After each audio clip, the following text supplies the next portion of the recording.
My name's April Dean, and I'm a visual artist. So my work is usually within the realm of print media or printmaking. I like to describe my practice as lens-based. So I start with the camera, and then often those images become layers in a work. I think a larger theme in my work is this idea of the strangeness of embodiment or being a human and how it's really difficult to be part of a larger something, right? Or connect to other people. And I often use images of objects combined with language or words to sort of get at this strangeness or alienation that people feel. My name is Alex Lazarevich, and I'm a film director.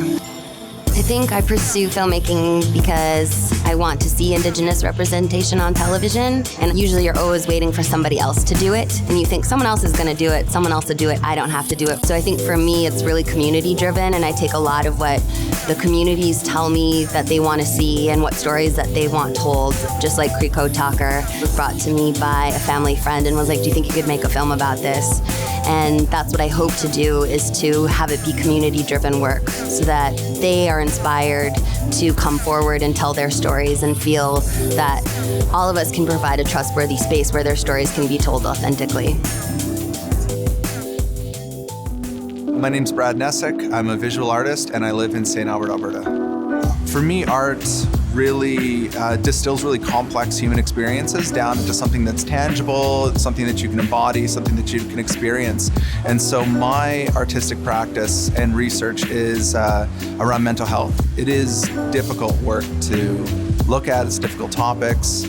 What I think I'm trying to do for the viewer is have this effective experience where they maybe get a sense of that trauma or maybe feel that trauma a little bit. And I think for me, that's a really interesting place to be because it's a way for people to get into those kind of traumatic experiences and understand them in some other way than reading a book about them.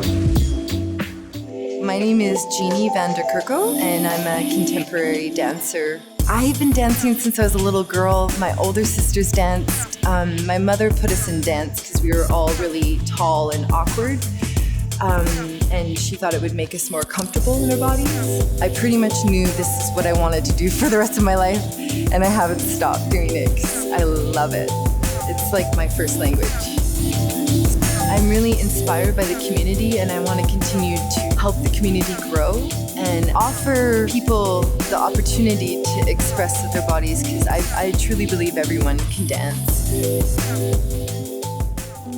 I'm Adela Beltran, Lucila. I've been a dancer my whole life. Dance is my first love, so even before I had dance training, I remember I was always performing. It's body awareness, which leads to self-esteem and eventually personal empowerment. The Philippines is 7,100 islands, and it has 200 dialects. There's the mountain dances, the Malayan influence, the Spanish influence. This is what I want to expose and for everyone to know about our culture. My name's Kyle Armstrong, and I'm a filmmaker.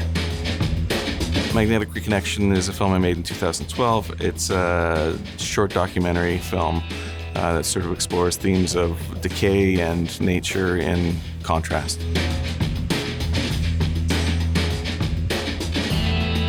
I watched movies to start getting into filmmaking a lot before I actually picked up the camera.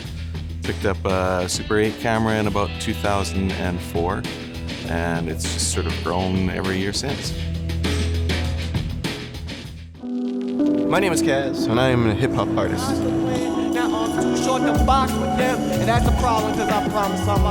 As an artist, I use hip-hop as a vehicle to take my art places and to build community. I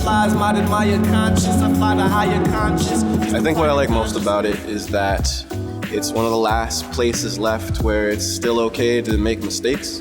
There's a freedom there that allows somebody to explore. So it opens up a lot more dialogue between a lot more diverse peoples, and you can learn a lot really fast if you're really in the culture. Shot by the cops and then getting shot at by rocked up their oxygen. If not thrown into a box with them animals, what happens when they box them in? My name's Paul Freeman. I'm an artist and I live in Edmonton.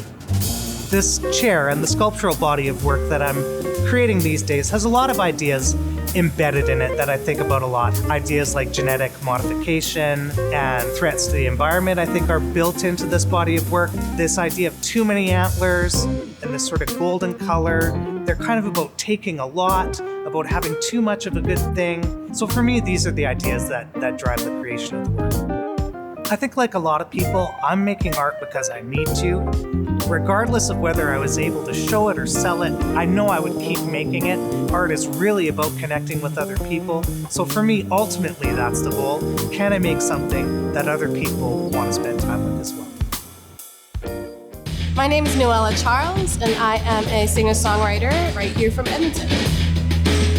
The type of music that I make is alternative soul music, and I tend to call it the soundtrack to James Bond. I started writing as a teenager, and I feel like music's been the one avenue in my life where I could just be honest and really have no fear. And when I get on stage, I am a different person. Music allows me to express myself, and I hope to continue to do it for years to come. You gotta take it on the air.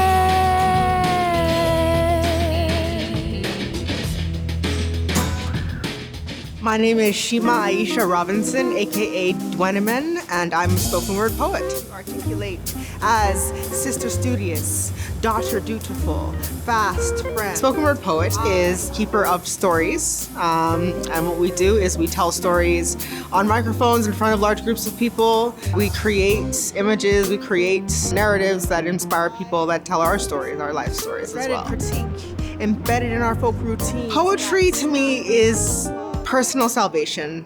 It is that agency to change my own life. It has changed my life. Poetry saved my life.